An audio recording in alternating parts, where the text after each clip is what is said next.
कभी सोचा है कि एक पूरी की पूरी दुनिया जो हजारों साल पहले जीती जागती थी, वो अचानक गायब हो सकती है?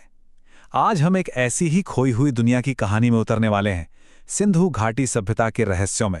जरा सोचिए, आज से कोई 4,500 साल पहले एक ऐसा शहर जिसकी ड्रेनेज सिस्टम मतलब नालियों का इंतजाम आज के कई मॉडर्न शहरों से भी बेहतर था। सुनने में नामुमकिन सा लगता है ना? पर यह हकीकत थी। जी हाँ, हम बात कर रहे हैं सिंधु घाटी सभ्यता की। एक ऐसी सिविलाइजेशन जो करीब करीब 2600 ईसा पूर्व में अपने पीक पर थी और फिर 1900 ईसा पूर्व के आसपास जैसे हवा में ही गायब हो गई। अंदाजा लगाइए, ये वो जमाना था जब मिस्र में पिरामिड बन रहे थे और मेसोपोटामिया की सभ्यता अपने उरूज पर थी। तो चलिए जानते हैं कि आखिर ये भूली हुई सभ्यता थी क्या। अच्छा, इसे हड़प्पा सभ्यता भी कहते हैं। और क्यों? क्योंकि हड़प्पा ही वो पहला शहर था जिसकी खोज ने इस पूरी गुमशुदा दुनिया का दरवाजा हमारे लिए खोला। और ये मत समझिएगा कि ये कोई छोटी मोटी बस्ती थी। अरे नहीं, इसका फैलाव तो जबरदस्त था। आज के पाकिस्तान से लेकर हमारे उत्तर पश्चिम भारत मतलब पंजाब, हरियाणा, राजस्थान और गुजरात तक ये सभ्यता फैली हुई थी। खुदाई में जो बड़े बड़े शहर मिले हैं ना, वो उस प्राचीन दुनिया की एक खिड़की की तरह हैं। नाम तो सुने ही होंगे, मोहनजोदाड़ो, हड़प्पा, धोलावीरा, लोथल। ये सिर्फ नाम नहीं, उस दौर की शान की गवाही देते हैं और हर शहर की अपनी एक अलग ही दास्तां है। अब आते हैं उस चीज पर जो इस सभ्यता को सबसे ज्यादा कमाल का बनाती है। वो है इनके शहर बसाने का तरीका, जिसे हम कहते हैं अर्बन प्लानिंग। सच कहूं तो ये लोग अपने वक्त से सदियों आगे थे। देखिए, इनके शहरों में 3 चीजें तो गजब की थीं। पहली, सड़कें एकदम सीधी, एक दूसरे को 90 डिग्री पे काटती हुई, जैसे कोई चेस बोर्ड हो। दूसरी, घर वो भी पक्की ईंटों के बने हुए जो हजारों साल बाद भी टिके हैं।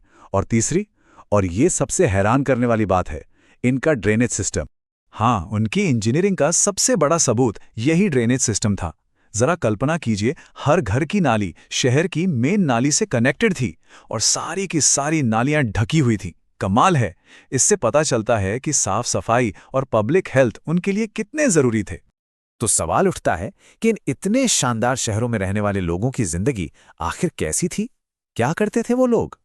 देखिए, उनकी पूरी इकोनॉमी का आधार खेती थी। उनका गुजारा खेतीबाड़ी पर चलता था।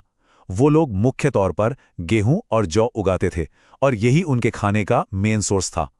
और एक बहुत दिलचस्प बात, उनके पास आज की तरह कोई सिक्के या करेंसी नहीं थी। तो फिर ट्रेड कैसे करते थे? वो करते थे खास तरह की मोहरों यानी सील्स से। और इन सील्स के दम पर वो सिर्फ आपस में ही नहीं, बल्कि मेसोपोटामिया जैसी दूर दराज की सभ्यताओं से भी ट्रेड करते थे। खुदाई में जो चीजें मिली हैं वो उनके समाज की कहानी बताती हैं। जैसे हमें पता चलता है कि वो मातृ देवी और पशुपति की पूजा करते थे, जिन्हें कई लोग शिव का शुरुआती रूप मानते हैं। वो कमाल के कारीगर थे, मूर्तियां, बीड्स, सुंदर सुंदर गहने बनाते थे। और एक बात जो चौंकाती है वो ये कि हथियार बहुत ही कम मिले हैं। इससे लगता है कि शायद वो एक शांति पसंद समाज थे। लेकिन हर महान कहानी की तरह इस कहानी में भी कुछ बहुत बड़े रहस्य हैं। अब जरा उन 2 बड़ी पहेलियों पर गौर करते हैं जिन्हें आज तक कोई सुलझा नहीं पाया है। पहला और सबसे बड़ा रहस्य, उनकी लिखाई मतलब उनकी स्क्रिप्ट। हजारों मोहरों पर, बर्तनों पर उनकी लिखाई मिली है, पर आज तक कोई भी उसे पढ़ नहीं सका है। सोचिए, एक ऐसी भाषा जिसमें उनका पूरा इतिहास, उनकी सोच, सब कुछ बंद है और हमारे पास उसकी चाबी ही नहीं है। और दूसरा बड़ा सवाल, आखिर इनका अंत कैसे हुआ? इतनी एडवांस्ड, इतनी बड़ी सिविलाइजेशन रातों रात गायब कैसे हो सकती है? कैसे उनके वो जिंदा दिल शहर अचानक खंडहर में बदल गए? अब इसका कोई एक सीधा सा जवाब तो है नहीं, बस कुछ थ्योरीज हैं। कुछ एक्सपर्ट्स का मानना है कि क्लाइमेट चेंज की वजह से उनकी खेती बर्बाद हो गई।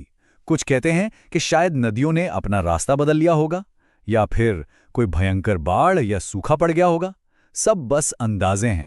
तो इतने सारे अनसुलझे सवालों के बावजूद हम आज भी इस सभ्यता को क्यों याद करते हैं? क्या छोड़ गए वो हमारे लिए? क्या है उनकी विरासत?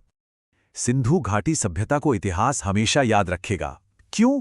उनकी कमाल की अर्बन प्लानिंग के लिए, उनके दूर दूर तक फैले ट्रेड के लिए और उनकी शानदार कला के लिए। ये सभ्यता इस बात का जीता जागता सबूत है कि हजारों साल पहले भी इंसान कितना ऑर्गेनाइज्ड और कितना क्रिएटिव हो सकता था। तो मैं आपको इसी एक सवाल के साथ छोड़कर जा रहा हूं कि सोचिए, अगर किसी दिन हम उनकी लिपि को पढ़ने में कामयाब हो गए, तो हमारा पहला सवाल उनसे क्या होगा? क्या हम उनके राजाओं के नाम पूछेंगे, या उनके भगवानों की कहानियां, या फिर वो सबसे बड़ा सवाल कि आखिर आप सब चले कहाँ गए थे?